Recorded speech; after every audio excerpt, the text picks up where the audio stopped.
Lars Peterson started excavating beneath his barn floor in April 1880, and when his neighbors in Nebraska Territory discovered he was creating a secret underground room accessed through a concealed trapdoor, they were convinced the Norwegian immigrant was either hiding something criminal or had lost his mind. Not just building something unusual, actually lost his mind or breaking the law. Because nobody excavated secret rooms under their barns. You built your barn above ground for livestock and equipment. You built your cabins separately for living. You didn't create hidden underground spaces accessed through concealed entrances like some kind of outlaw hideout or treasure vault. That was suspicious. That was the behavior of someone with secrets that needed hiding, or someone whose isolation had driven them to paranoid construction. Lars Peterson just smiled quietly in his thick Norwegian accent and kept digging. Lars was 37 years old in 1880, a Norwegian immigrant who'd arrived in Nebraska Territory in 1875 after farming in northern Norway for 15 years. He'd brought knowledge that most American homesteaders lacked, understanding of how Norwegians survived brutal Scandinavian winters using earth-sheltered spaces and thermal mass principles. In northern Norway, winter lasted 8 months and temperatures regularly dropped to 40 below. Norwegian farmers had learned over generations that the best winter living spaces weren't wood frame houses that bled heat. They were partially underground rooms where earth insulation and thermal mass kept temperature stable. Many Norwegian farms had vinterstue, winter rooms, that were small, heavily insulated spaces where families lived during the coldest months while their main houses sat cold and empty. Lars had spent 4 Nebraska winters in a conventional cabin that he considered barely adequate. The cabin was typical frontier construction, log walls, stone fireplace, minimal insulation. During moderate cold, it functioned acceptably. During severe cold snaps that hit Nebraska every winter, Lars burned massive amounts of firewood and still froze. He'd also noticed something that most homesteaders ignored. Barns, with their animal heat and hay insulation, often stayed warmer than cabins in winter. His 4 cows and 2 horses generated significant body heat, and the hay stored in his barn loft acted as insulation. On the coldest nights, Lars's barn was often 10 to 15 degrees warmer than his cabin, despite having no fire. An idea formed from these observations. What if Lars combined the barn's animal heat with the Norwegian concept of earth-sheltered winter rooms? What if he excavated a small underground room directly beneath his barn, accessed through a concealed trapdoor in the barn floor, insulated by earth on all sides, and warmed by animal heat radiating down from above? The room would be invisible from outside. The barn would appear completely normal. But underneath, Lars would have a warm, earth-sheltered winter room that required no firewood and benefited from both earth insulation and animal heat. When Lars explained this plan to his neighbors, the reaction was immediate, harsh, and suspicious. "You're digging a secret room under your barn?" Carl Olsen, a fellow Norwegian immigrant, stared at Lars with alarm. "Lars, what are you hiding? Why does this room need to be secret? Why under the barn instead of building a visible structure?" "Not hiding anything is winter room, like in Norway, warm from earth and animals above. If you're not hiding anything, why make it secret? Why access through concealed trapdoor? Lars, this sounds like outlaw thinking. Are you in trouble with the law?" "No trouble. Just want warm room for winter that not use firewood." "Then build it visibly. Build a dugout attached to your cabin or a separate structure. Don't create a hidden underground room that looks like a criminal hideout. People will think you're dangerous or crazy." But Lars had reasons for concealment that he couldn't easily explain in his limited English. A visible dugout attached to his cabin would be exposed to weather and require its own heat source. A separate structure would be far from the barn's animal heat. And Nebraska homesteaders, Lars had observed, were deeply suspicious of anything that looked different from conventional construction. He'd face constant questions, uninvited inspections, and social pressure if the room was visible. By keeping it secret and accessible only through his barn, Lars could build what he needed without community interference. The room would stay warm from earth insulation and radiant animal heat. And if it worked as well as he believed, he could reveal it later when results proved the concept. Excavation began in April 1880, and Lars immediately faced challenges that would test both his physical endurance and his commitment to secrecy. The fundamental problem was simple but brutal. He needed to move approximately 20,000 pounds of earth from beneath his barn floor to somewhere else on his property, and he needed to do it without neighbors noticing or asking questions he couldn't easily answer. Lars started by selecting the precise location, directly beneath the center of his barn floor, under the area where his 4 cows bedded down at night. This positioning was critical. He wanted maximum radiant heat from the animals above, and cattle generated more body heat than horses. He built the concealed trapdoor first, before beginning excavation. Working over several nights, he cut a 4-foot square section of the barn floor, installed hidden hinges on one side, and created a covering system that made the trapdoor invisible when closed.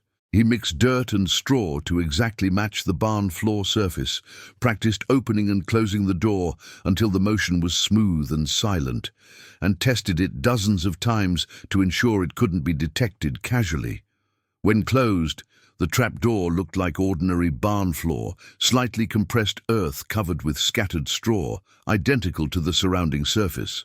When opened, it revealed a square shaft descending into darkness. Then began the excavation itself, and the work was more punishing than Lars had anticipated. He started by digging the vertical access shaft straight down from the trapdoor, a 4-foot square hole descending 8 feet to the planned floor level of the chamber. This vertical excavation was pure manual labor with pick and shovel in a confined space. Lars would dig until he filled a bucket with earth, climb the ladder carrying the 40-pound bucket, dump it temporarily in the barn, then descend and repeat.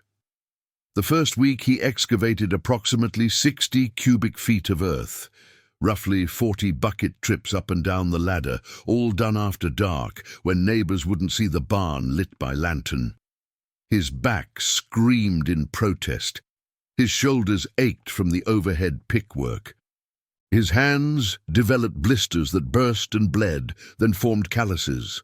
After the vertical shaft reached 8 feet deep, Lars began excavating horizontally to create the chamber. This was even harder than the shaft, working in darkness with only lantern light, swinging a pick in a confined space, shoveling earth into buckets, climbing the ladder again and again, carrying 40 pounds, dumping the earth, descending, repeating endlessly. He excavated roughly 10 cubic feet per night, about 6 or 7 bucket trips. At that pace, creating a 10 by 12 by 7 chamber would take approximately 60 nights of labor. 2 months of excavation if he worked every night without break.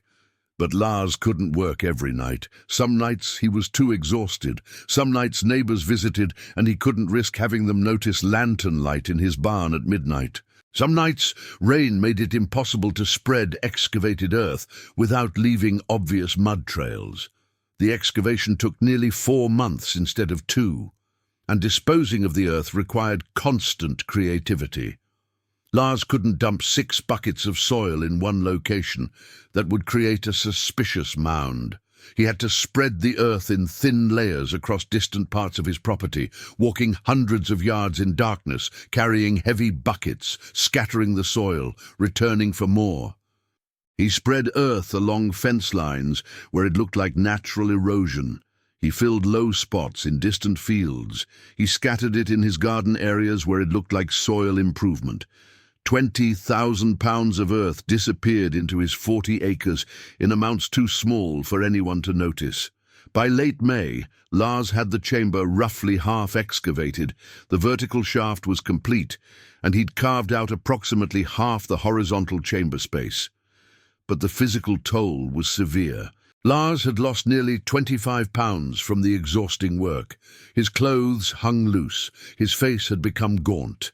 He slept in short, broken intervals between excavation sessions, never getting proper rest. His hands were permanently calloused, his back chronically painful. Carl Olsen noticed the dramatic change during a visit in early June. "Lars, you look terrible. Are you sick? You've lost so much weight I barely recognize you." Lars, exhausted and covered in dirt from the previous night's digging, struggled to respond. "Just working hard, improving property." "What improvements? Your fields look the same. Your cabin looks the same. Your barn looks the same. What are you working on that's killing you?" "Barn improvements, inside work, making better for animals. Can I help?" "Whatever you're doing, you shouldn't do it alone in this condition." "No help needed. Almost done. Then I rest." Carl left unconvinced, and Lars knew his neighbor was talking to others about his concerning appearance and evasive answers. But Lars kept digging. Through June and into July, he excavated the remaining half of the chamber. The work became slightly easier as his body adapted to the punishment, but it never became easy.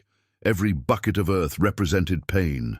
Every climb up the ladder tested his endurance. Every night of work left him more depleted. By late July, the main excavation was complete. Lars stood in the finished chamber, 10 feet wide, 12 feet long, 7 feet tall, and felt overwhelming relief. Months of secret, punishing labor had created this space. Nearly 600 cubic feet of earth excavated and dispersed. 20,000 pounds of soil moved one bucket at a time. The chamber was crude. Rough earthen walls, uneven floor, darkness except for lantern light. But it was complete, and Lars could move to the next phase, making it livable and functional. He began lining the earthen walls with timber to prevent collapse. Working during daylight now, since he could claim to be repairing barn structures if anyone asked, he cut boards and posts to size, carried them into the barn, descended into the chamber, and fitted them against the earthen walls. The timber lining served multiple purposes. It prevented wall collapse, created a smoother interior surface, and added a layer of insulation between the earth and the living space. Lars worked carefully, fitting each board precisely, creating a wooden inner shell within the excavated chamber. He built the ventilation shaft next, critical for survivability, a 4-inch diameter hole angled up from the chamber through the barn floor, disguised as a drainage hole in case anyone noticed it. The shaft was small enough not to lose significant heat, but large enough to provide fresh air circulation and prevent dangerous gas buildup. Lars tested the ventilation by lighting a small fire in the chamber and watching smoke rise through the shaft. The smoke cleared efficiently, proving air circulation was adequate. He extinguished the fire. He didn't plan to heat the chamber with fire, only wanted to test ventilation functionality. Next came furnishing. Lars installed a narrow bed along one wall, just a simple wooden frame with a straw mattress. He built a small table and brought down a chair. He created storage for food and water, dried goods, preserved items, water in sealed containers. He hung hooks for clothing and blankets. He installed a shelf for a lantern and books. The result was Spartan, but functional. A small underground room, invisible from outside, accessed through a secret trapdoor, furnished for basic winter survival. Not comfortable living by conventional standards, but potentially very comfortable by winter without firewood standards. By early August, the secret dugout was ready for testing. From outside the barn, nothing looked unusual. From inside the barn, the floor appeared normal, unless you knew exactly where the concealed trapdoor was hidden. And beneath the barn, invisible to everyone, was a 7-foot-tall chamber ready to test Lars's theory about earth insulation and radiant animal heat. Lars's wife Anna, who died 3 years earlier from pneumonia, would have thought this was madness. Their 2 children, grown and living back east, would probably agree.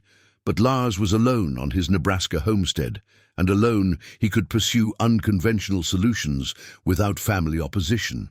The first test came in early November, when temperature dropped to 12 degrees overnight. Lars moved into the secret dugout for the night to test conditions. Descending the ladder through the trapdoor shaft felt like entering a different world. The temperature change was immediate. The underground chamber was noticeably warmer than the barn above, which was warmer than the outside air. Lars had brought a thermometer, and the reading showed the chamber at 48 degrees, despite 12-degree temperature outside. 48 degrees. No fire, no heat source, except earth insulation and radiant warmth from the cattle sleeping 3 feet above his head. The chamber wasn't hot, but it was far warmer than outside, and dramatically warmer than his cabin would be without a fire. Lars spent the night in the chamber, wrapped in blankets, and slept better than he had in months. The temperature stayed stable. The air was fresh enough from the small ventilation shaft. The space felt secure and protected, like being inside the earth itself. But Lars didn't tell anyone. He wanted to test the chamber through increasingly severe cold before revealing it to skeptical neighbors. Through November and early December, Lars continued testing the chamber during cold nights. He documented temperatures. When outside air was 10 degrees, the chamber was 47 degrees. When outside air was 5 below, the chamber was 44 degrees. When outside air was 15 below, the chamber was 41 degrees. The pattern was clear and consistent. The chamber stayed approximately 50 to 55 degrees warmer than outside air, with no heat source except earth insulation and radiant animal warmth from above.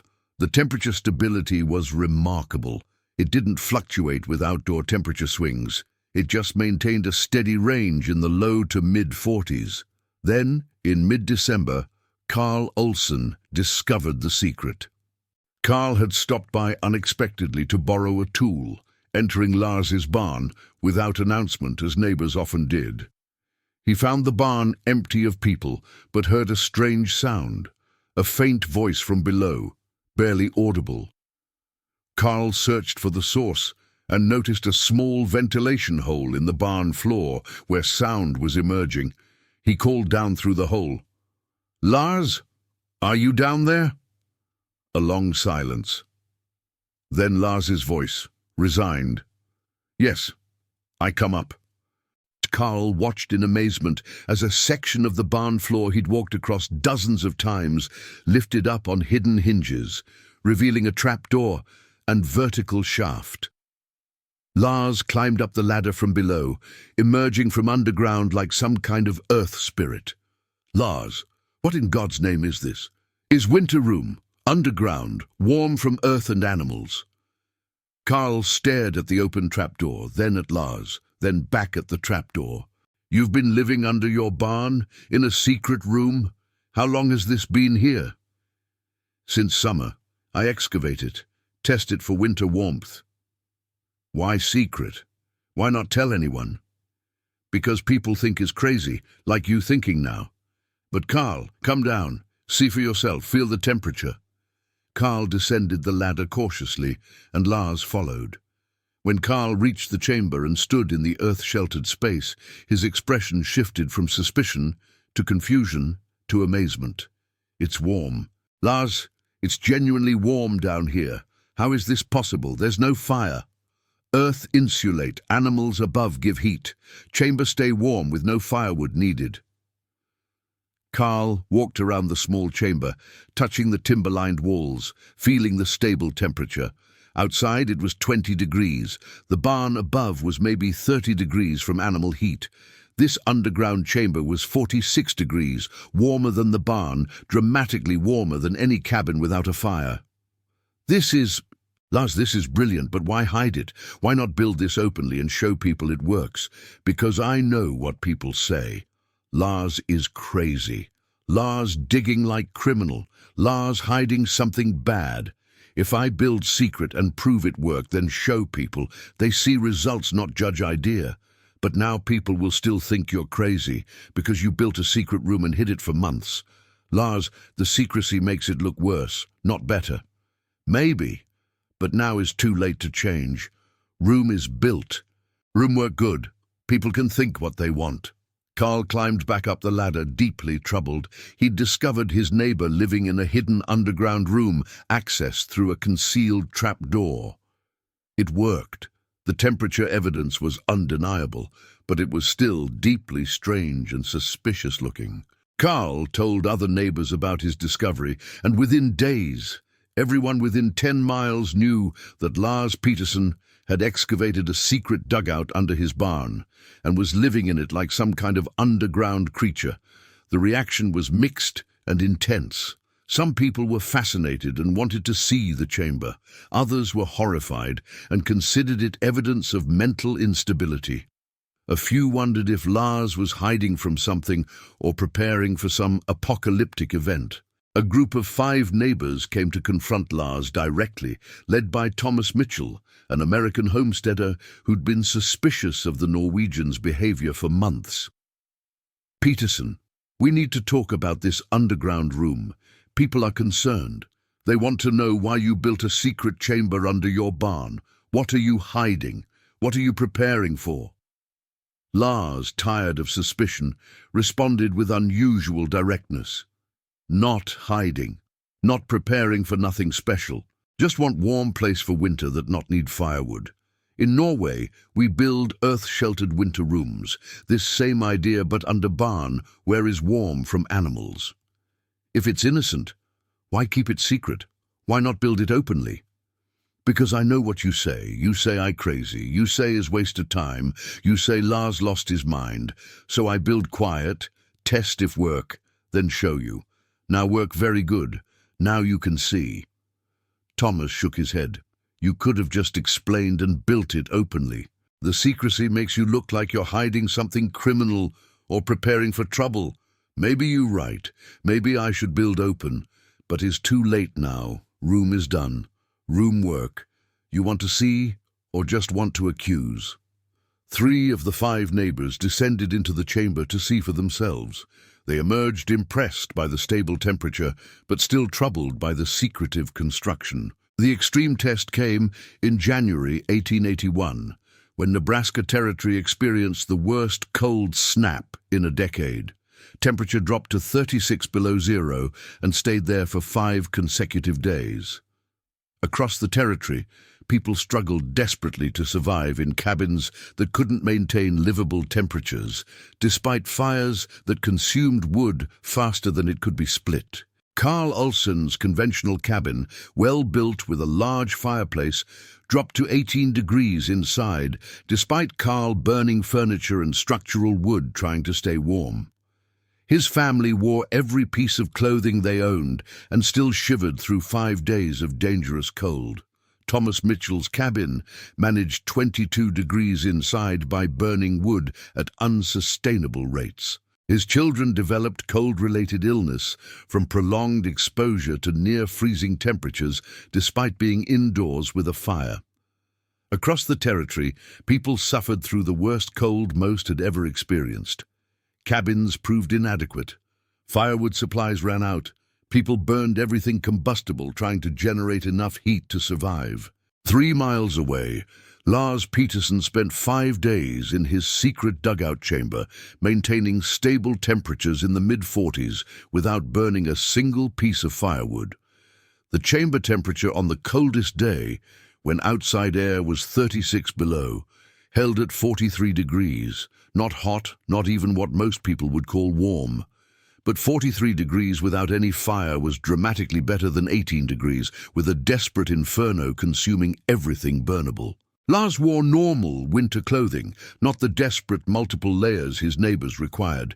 He slept comfortably under blankets. He ate, read, and managed basic activities in conditions that were survivably comfortable rather than dangerously cold. Above him, his 4 cows and 2 horses were also relatively comfortable in the barn, benefiting from hay insulation and their own body heat. They weren't suffering like animals in exposed barns across the territory, and the radiant heat from those animals, warm mammals sleeping directly above the chamber ceiling, contributed to keeping the underground space warmer than earth insulation alone would provide. On January 23rd, when the extreme cold finally broke, Lars emerged from his dugout to check on neighbors. What he found was devastation that would validate his strange underground chamber and permanently change the community's understanding of winter survival. The landscape looked apocalyptic. Snow drifts reached 8 feet in places. Trees had split from frost, their trunks cracked open like wounds, and smoke, desperate, excessive smoke, poured from every chimney as families burned everything combustible, trying to generate heat. Lars's first visit was to Carl Olsen's homestead, and what he found there shook him. Carl answered the door looking like he'd aged 15 years in 5 days. His face was haggard and drawn. His hands showed visible frostbite damage, blackened fingertips that would likely never fully recover. Behind him, his wife Helga looked equally devastated, and their 3 children were huddled under blankets near a fire that was consuming structural wood from the cabin itself. "Lars," Carl's voice was rough, exhausted. "You're alive. We thought your cabin showed no smoke for days. We thought you might have frozen." "I was in dugout under barn. Was warm enough whole time." "Carl, what happened to your hands?" Carl looked at his damaged fingers with an expression mixing pain and something like shame. "Frostbite. Got it trying to split frozen wood in the dark when we ran out of fuel. Had to keep the fire going or the children would freeze, so I went out in the worst cold to split more. My hands. The doctor says I'll lose at least 2 fingertips, maybe more." Lars felt his stomach drop. "I am very sorry, Carl. Very sorry." "You are comfortable?" Carl's voice had an edge now. "In your secret underground room, while my family nearly died and I permanently damaged my hands trying to keep them alive." Chamber stayed 43 degrees. Not hot, but enough without fire. 43 degrees. Without fire. Carl's voice broke. "Lars, do you understand what you're saying? You were comfortable without burning a single piece of wood while I destroyed my body and burned half my cabin trying to reach 20 degrees. And you kept this secret instead of helping people build similar chambers. Carl, I tried to tell you about earth-sheltered rooms 2 years ago. You say is old country nonsense." "Don't!" Carl's shout startled his children. "Don't tell me I should have listened earlier. You're right that I dismissed your ideas. But Lars, you also chose secrecy over community. You could have built that chamber openly. You could have demonstrated it. You could have helped others. Instead, you hid it and let us suffer." Lars had no good defense against this accusation because Carl was partially right. The secrecy that had protected Lars from mockery had also prevented others from learning a solution that could have saved them from suffering.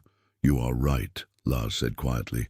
"I should do different. I was afraid of mockery, and I choose secrecy. This was selfish. I am sorry." Carl's anger deflated into exhaustion. "My children are sick from cold exposure. My hands are ruined, and you're sorry. Lars, I don't want sorry. I want to understand how to build what you built, so my family never suffers like this again. I will show you everything. I will help you build chamber. This summer, we work together." Lars continued checking neighbors and found similar devastation at each homestead. Thomas Mitchell's cabin had burned through every piece of furniture and was starting to consume structural wood when the cold broke. His 2 children had developed severe respiratory illness from prolonged exposure to near-freezing temperatures despite being indoors. Thomas himself looked spiritually broken, a proud man who'd done everything right by conventional standards and still failed to protect his family.